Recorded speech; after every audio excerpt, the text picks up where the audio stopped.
Today I'm going to give away a free t-shirt, bring you a Comic Hero Throwdown Showdown fight, bring you comics news, and reveal the books I bought this week. How y'all doing?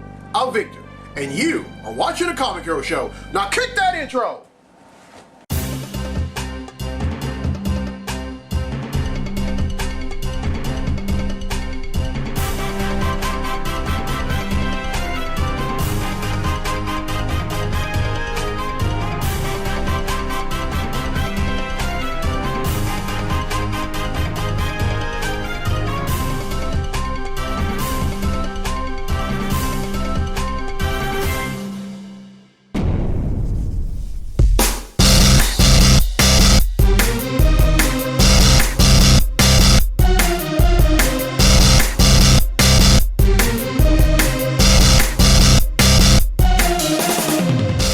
Welcome to this week's edition of the Comic Hero Show. I'm your host Victor Nunley, and I am the Comic Hero.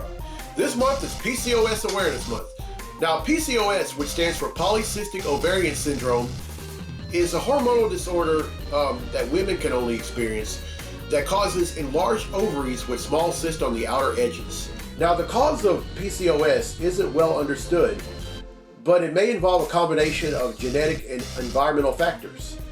Symptoms that a woman may experience with PCOS may experience are menstrual irregularity, excess hair growth, acne, and obesity. Now, women with PCOS, they experience a bevy of complications. And these complications are infertility, gestational diabetes or pregnancy-induced high blood pressure, miscarriage or premature birth, non-alcoholic steatohepatitis, which, by the way, is a severe liver inflammation caused by fat accumulation in the liver. And then they can also experience metabolic syndrome, which is a cluster of conditions including high blood pressure, high blood sugar, and abnormal cholesterol or triglyceride levels that significantly increase your risk at cardiovascular disease. And then type 2 diabetes and prediabetes, sleep apnea, depression, anxiety, and eating disorders, abnormal uterine bleeding, cancer of the uterine lining, or endometrial cancer. And here in America, there are 200,000 cases per year. That's way too many. And you know, my heart goes out to all these women who are diagnosed with PCOS. I personally know some women, and you know, life isn't very easy for them. And you know, all I can do is just give them something to hope for, because you know, this is adversity, and as I always say, adversity is temporary. And this is a PCOS themed comic hero team. Inside the speech bubble, you have the fist, which is me encouraging everyone with PCOS to fight. And here on the left sleeve, it says September is Polycystic Ovarian Syndrome Awareness Month. And here on the right sleeve, I have I wear teal for her. Now you're probably wondering who her is. Well, her isn't just one woman. It's actually every woman throughout the world who has PCOS. Those I know and those who I don't know. A lot of folks ask me, why do I raise awareness of different causes?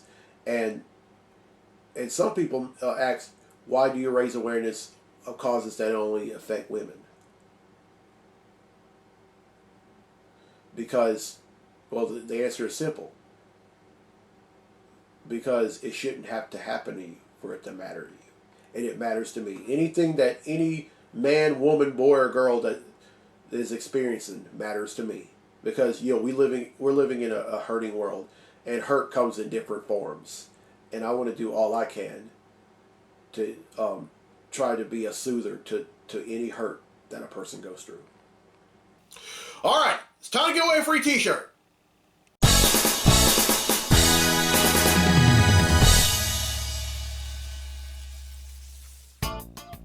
All right, on last week's episode, I asked, what was the first city that Wonder Woman resided in after leaving Themyscira? Well, the correct answer is Boston. And 4 people have answered correctly, and because they've answered correctly, their name's been entered in a drawing for a free tee. And that drawing takes place right now. So the winner of the free tee for this week's episode of the show is Nikki Automont from Ruston, Louisiana. So congratulations, Nikki. Win yourself a free Comic Hero tee. All right, here's the question for next week's episode, and this is an X-Men question. Which Marvel villain is one of few characters in the Marvel Universe that's able to lift Thor's hammer Mjolnir without being worthy? Now, I kind of gave it away when I said it was an X-Men question, but I'm going to go ahead and give the hints anyway. The first hint is that this villain was the first villain the X-Men ever fought in the X-Men #1 in 1963. The second hint, this villain was portrayed on the big screen by both Sir Ian McKellen and Michael Fassbender. Everyone who answers correctly will be entered in a drawing for a free tea on next week's episode of the show. All right, now Jeremy Pardue from West Monroe, Louisiana has requested a Comic Hero Throwdown Showdown fight, and this one features the arch nemesis of the Fantastic Four going up against another minor villain of the Fantastic Four that recently helped them rebuild the Marvel Universe and sacrificed his life while doing so. Representing Marvel, we have Dr. Doom. And also representing Marvel, we have Molecule Man. These two are going to duke it out in a segment I like to call the Comic Hero Throwdown Showdown. Welcome to the Comic Hero Throwdown Showdown. Today, it's Dr. Doom versus Molecule Man. Dr. Doom possesses genius-level intellect, is a mastery of dark mysticism and sorcery, mind transference and technopathy, dimensional travel, is an expert hand-to-hand combatant, martial artist, and swordsman, peak human conditioning, and indomitable will. His armor grants him superhuman strength and durability, gauntlet lasers and force blast, flight via rocket boost, force field generation, and various high-tech weapons and gadgets.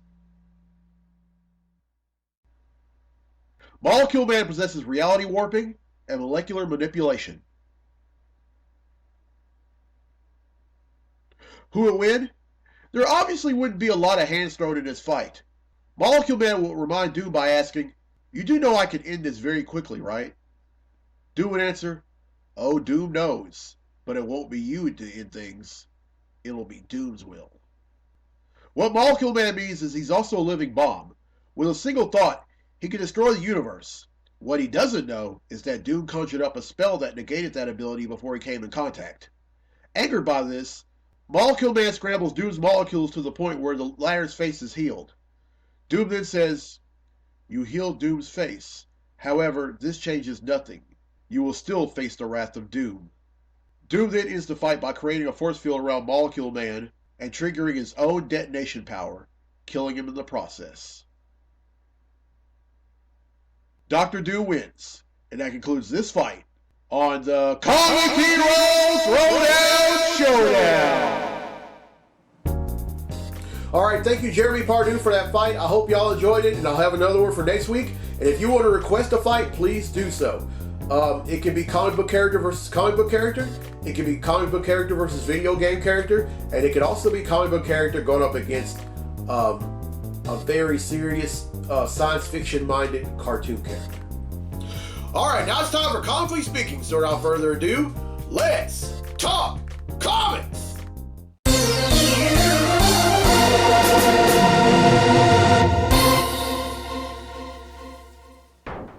All right, there are two things we're going to talk about in this segment of Comically Speaking, and the first is the news that there is going to be a new Marvel series coming at the beginning of next year, and it's going to star Sabretooth.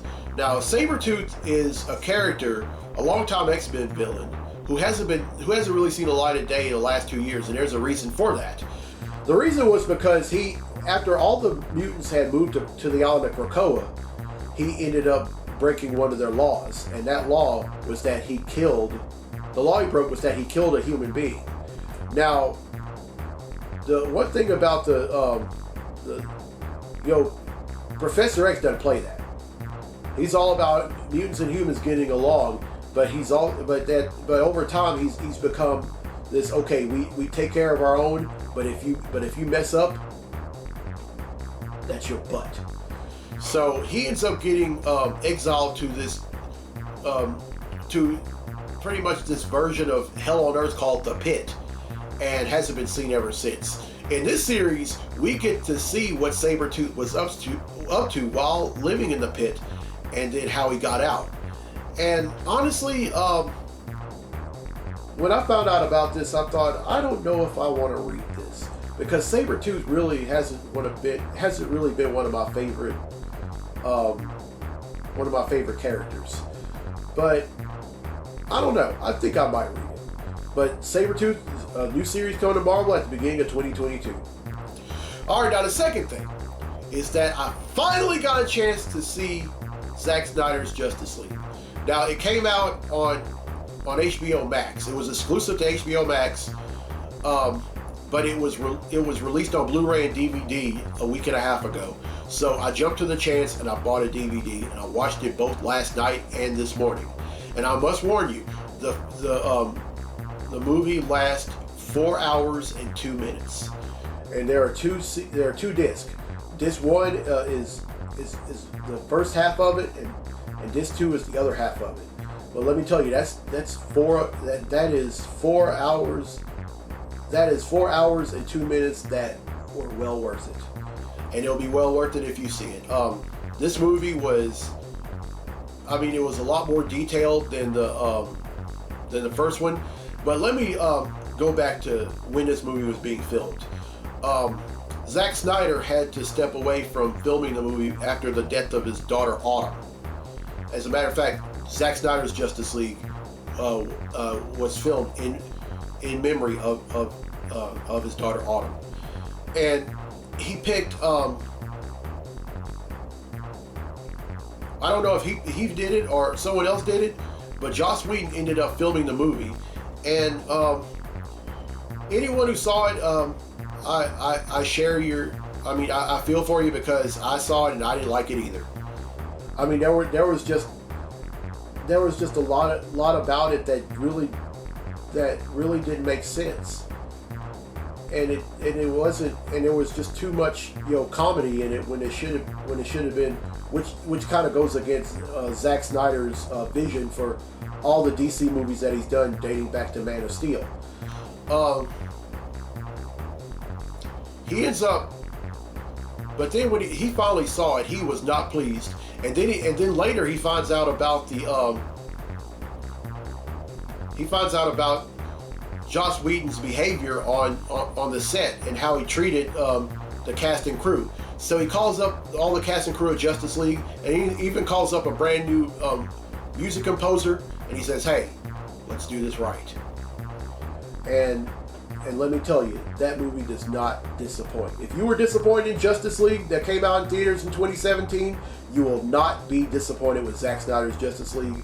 Go out and buy it. It'll be the best money ever spent, the best 4 hours and 2 minutes you'll ever experience.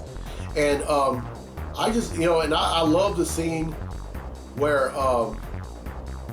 to talk about when Cyborg became Cyborg, and then I love the scene where the Flash ends up saving a woman from being killed in a car accident. Honestly, I believe that was Iris West. I might be wrong, but I do believe that was Iris West, because you could if you could just see the way that they looked at each other, you would probably know that, yeah, that's Iris. But great movie. You can see it anytime you want on HBO Max if you have HBO Max. If you don't, buy it on Blu-ray or DVD. You won't be disappointed. All right, that's it for Comic Book Speaking. Now let's get to the comics I bought this week. Comic books I bought this week.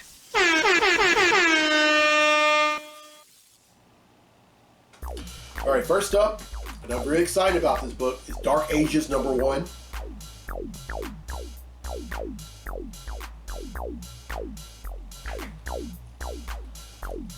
Extreme Carnage Agony.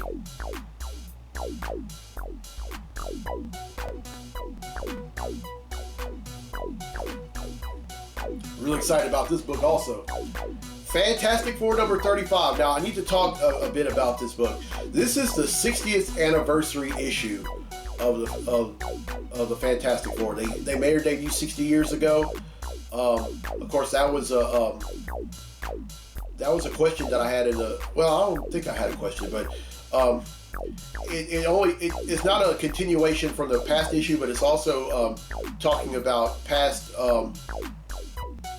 it also like chronicles other things that happened in the Fantastic Four's history, and I can't wait to read it. And it's written by Dan Slott, Jason Liu, and Mark Waid, and it features artwork by a bevy of artists. A lot of them have worked on the Fantastic Four, and then some of them haven't. And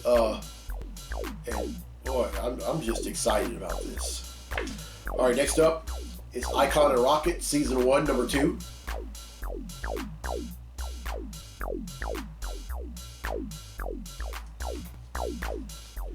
Iron Man number 12.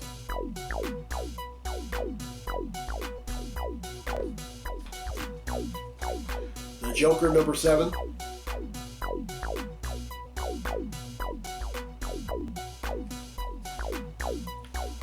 Justice League number 67.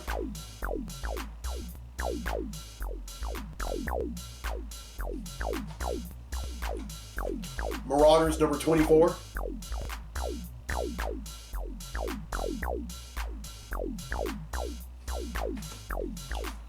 Titans United number 1. It's 1 of 7. That's why I said so. But it's number 1.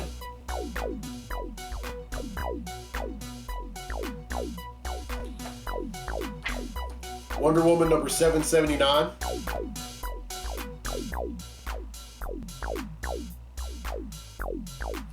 And finally, X-Men, the Trial of Magneto, number 2.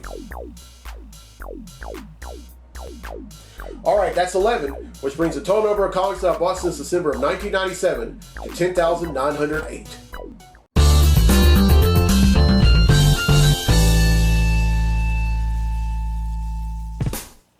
Alright, well, I hope y'all enjoyed this week's episode. Here's a question again for a free tee for next week's episode of the show. Which Marvel villain is one of few characters in the Marvel Universe able to lift Thor's hammer Mjolnir without being worthy? Now, here are the hints again. The first hint is that this was the first villain that the X-Men ever faced in the X-Men number 1 in 1963. And the second hint, this villain was portrayed on the big screen by both Michael Fassbender and Sir Ian McKellen. Everyone who answers correctly will be entered in a drawing for a free tee on next week's episode of the show. And congratulations to Nikki Audemont from Ruston, Louisiana, who won a free tee on this week's episode. Okay, now last week I had y'all, some folks on social media helped me to design a comic hero tee for now, since I'm really close to 11,000 comics. There were 12 different variations of the number 11,000, and first off, I want to thank everyone who voted, no matter which variation of number you voted on, but it was this one, variation number 11,000, number 11 of the number 11,000, and this is the one that's going to go on the shirt, and it's going to be part of the shirt, and it's going to be on the shirt that I'm going to wear when I reach the milestone. And I want to thank each and every one of y'all for voting. All right, on next week's episode of the show, I'm going to raise awareness of prostate cancer. Now, I personally know some men that have prostate cancer, and I know of some men that have prostate cancer. Whether I know of you or not, this next week's episode is for you. And then the week after that, I'm so excited about this. It's the 8th anniversary episode of the Comic Hero Show. I just thank God every day that I get a chance to do this. And I've already made a t-shirt for it. I'm not going to reveal it just yet, but I will after I do next week's episode.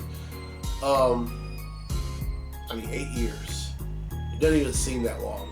It seems just like yesterday I was doing episodes of the show in my apartment back when I lived in West Monroe, Louisiana, and I just want to, I also want to thank you, the fans, everyone that stood with me since day one, and those who came later.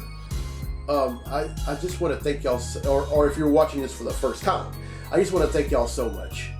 I thank y'all for allowing me to share my love of not only comics but of life. And I just hope for many more years to come.